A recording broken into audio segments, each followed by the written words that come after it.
2 balang percuma hari ni. Kita nak bungkus dulu.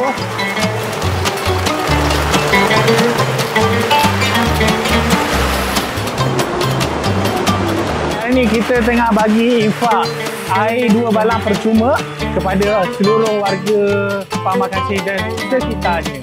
Dan hari ni kita ada special juga Roti John. Yeah, aduh.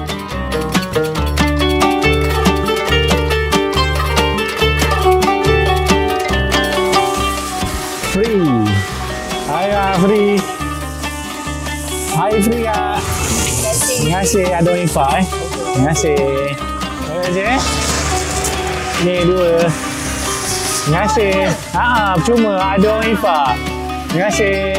Terima kasih kepada semua yang support, bagi infak dan sebagainya. Datang ke gerai kasih kami, beli roti john, beli air pelikai. Dan minta maaf kalau kami ada salah silap. Kalau ada improvement, korang komen dekat bawah. Jumpa lagi untuk bulan Ramadan yang akan datang, insyaAllah. Bye-bye. Selamat Hari Raya Aidilfitri. Maaf Zahir dan Batin. Bye-bye.